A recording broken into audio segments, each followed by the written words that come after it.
Chapter 1. The Search. All of us seek peace and harmony because this is what we lack in our lives. We all want to be happy. We regard it as our right.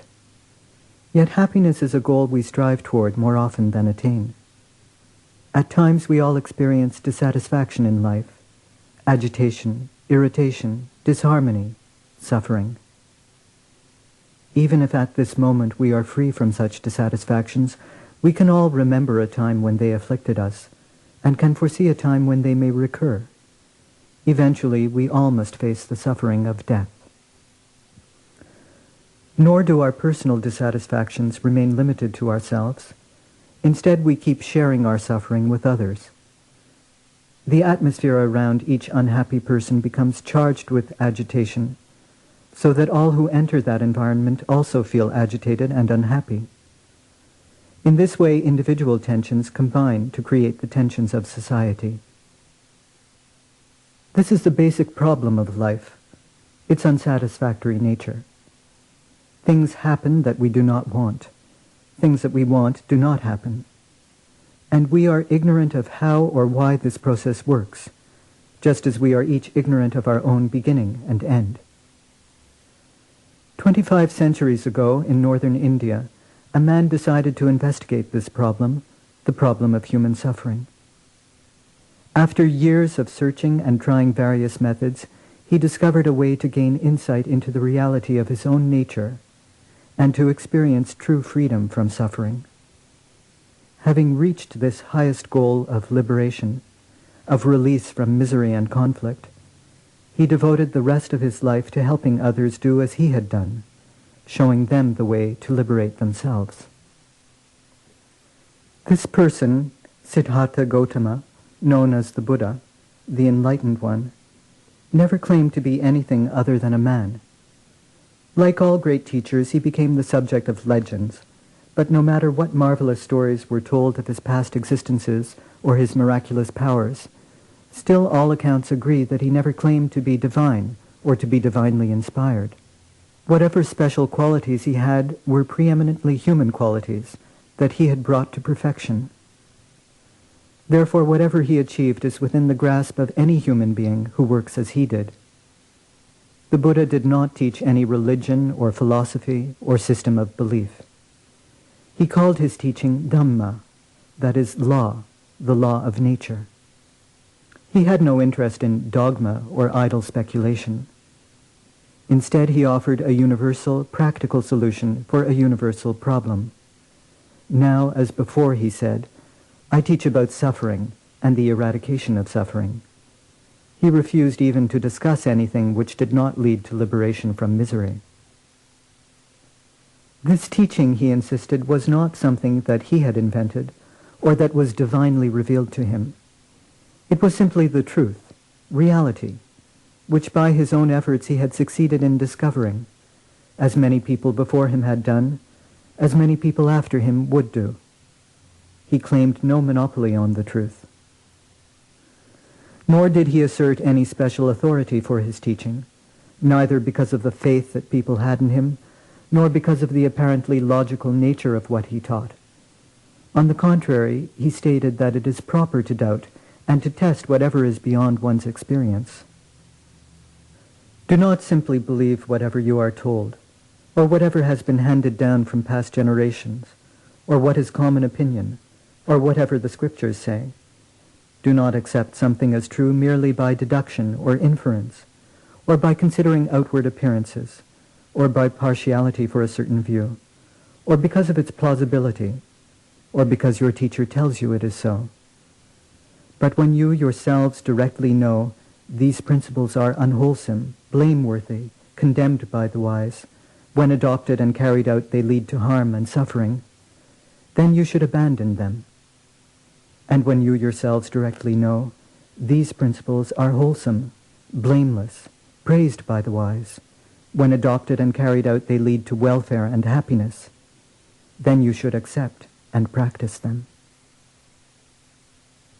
The highest authority is one's own experience of truth.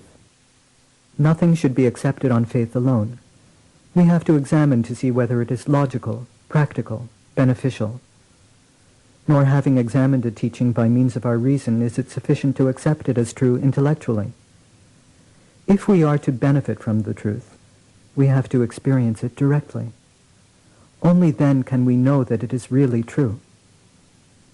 The Buddha always emphasized that he taught only what he had experienced by direct knowledge, and he encouraged others to develop such knowledge themselves, to become their own authorities.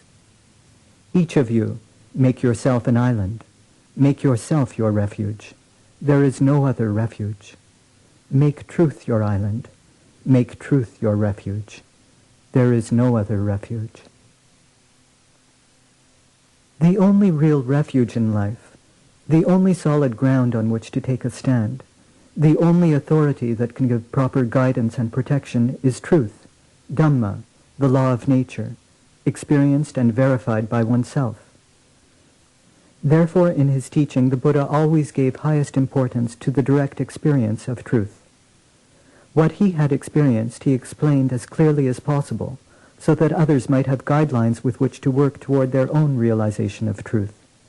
He said, "The teaching I have presented does not have separate outward and inward versions. Nothing has been kept hidden in the fist of the teacher." He had no esoteric doctrine for the chosen few. On the contrary, he wished to make the law of nature known as plainly and as widely as possible, so that as many people as possible might benefit from it. Neither was he interested in establishing a sect or a personality cult with himself as its center. The personality of the one who teaches, he maintained, is of minor importance compared to the teaching. His purpose was to show others how to liberate themselves, not to turn them into blind devotees. To a follower who showed excessive veneration for him, he said, "What do you gain by seeing this body, which is subject to corruption? He who sees the Dhamma sees me. He who sees me sees the Dhamma."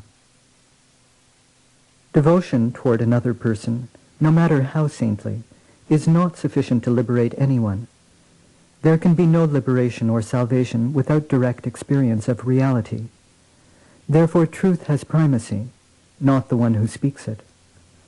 All respect is due to whoever teaches the truth, but the best way to show that respect is by working to realize the truth oneself.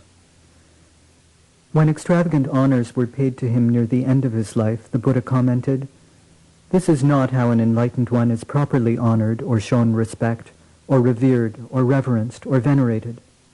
Rather it is the monk or nun, the lay male or female follower who steadfastly walks on the path of Dhamma from the first steps to the final goal, who practices Dhamma working in the right way, that honors, respects, reveres, reverences, and venerates the enlightened one with the highest respect." What the Buddha taught was a way that each human being can follow.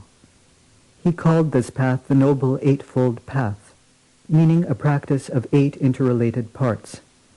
It is noble in the sense that anyone who walks on the path is bound to become a noble-hearted, saintly person, freed from suffering. It is a path of insight into the nature of reality, a path of truth realization. In order to solve our problems, we have to see our situation as it really is. We must learn to recognize superficial, apparent reality, and also to penetrate beyond appearances so as to perceive subtler truths, then ultimate truth, and finally to experience the truth of freedom from suffering. Whatever name we choose to give this truth of liberation, whether nibbana, heaven, or anything else, is unimportant. The important thing is to experience it. The only way to experience truth directly is to look within, to observe oneself. All our lives we have been accustomed to look outward. We have always been interested in what is happening outside, what others are doing. We have rarely, if ever, tried to examine ourselves, our own mental and physical structure, our own actions, our own reality. Therefore, we remain unknown to ourselves. We do not realize how harmful this ignorance is, how much we remain the slaves of forces within ourselves of which we are unaware. This inner darkness must be dispelled to apprehend the truth. We must gain insight into our own nature, in order to understand the nature of existence. Therefore, the path that the Buddha showed is a path of introspection, of self-observation. He said, "Within this very fathom-long body containing the mind with its perceptions, I make known the universe, its origin, its cessation, and the way leading to its cessation." The entire universe and the laws of nature by which it works are to be experienced within oneself. They can only be experienced within oneself. The path is also a path of purification. We investigate the truth about ourselves not out of idle intellectual curiosity, but rather with a definite purpose. By observing ourselves, we become aware for the first time of the conditioned reactions, the prejudices that cloud our mental vision, that hide reality from us and produce suffering. We recognize the accumulated inner tensions that keep us agitated, miserable, and we realize that they can be removed. Gradually, we learn how to allow them to dissolve, and our minds become pure, peaceful, happy. The path is a process requiring continual application. Sudden breakthroughs may come, but they are the result of sustained efforts. It is necessary to work step by step. With every step, however, the benefits are immediate. We do not follow the path in the hope of accruing benefits to be enjoyed only in the future, of attaining after death a heaven that is known here only by conjecture. The benefits must be concrete, vivid, personal, experienced here and now. Above all, it is a teaching to be practiced.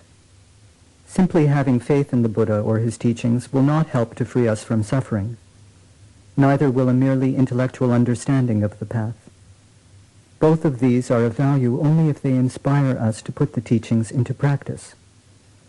Only the actual practice of what the Buddha taught will give concrete results and change our lives for the better. The Buddha said, "Someone may recite much of the texts, but if he does not practice them, such a heedless person is like a herdsman who only counts the cows of others. He does not enjoy the rewards of the life of a truth-seeker. Another may be able to recite only a few words from the texts, but if he lives the life of Dhamma, taking steps on the path from its beginning to the goal, then he enjoys the rewards of the life of a truth-seeker." The path must be followed. The teaching must be implemented. Otherwise, it is a meaningless exercise. It is not necessary to call oneself a Buddhist in order to practice this teaching. Labels are irrelevant. Suffering makes no distinctions but is common to all. Therefore, the remedy, to be useful, must be equally applicable to all. Neither is the practice reserved only for recluses who are divorced from ordinary life. Certainly, a period must be given in which to devote oneself exclusively to the task of learning how to practice, but having done so, one must apply the teaching in daily life. Someone who forsakes home and worldly responsibilities in order to follow the path has the opportunity to work more intensively, to assimilate the teaching more deeply, and therefore to progress more quickly. On the other hand, someone involved in worldly life, juggling the claims of many different responsibilities, can give only limited time to the practice. But whether homeless or householder, one must apply Dhamma. It is only applied Dhamma that gives results. If this is truly a way from suffering to peace, then as we progress in the practice, we should become more happy in our daily lives, more harmonious, more at peace with ourselves.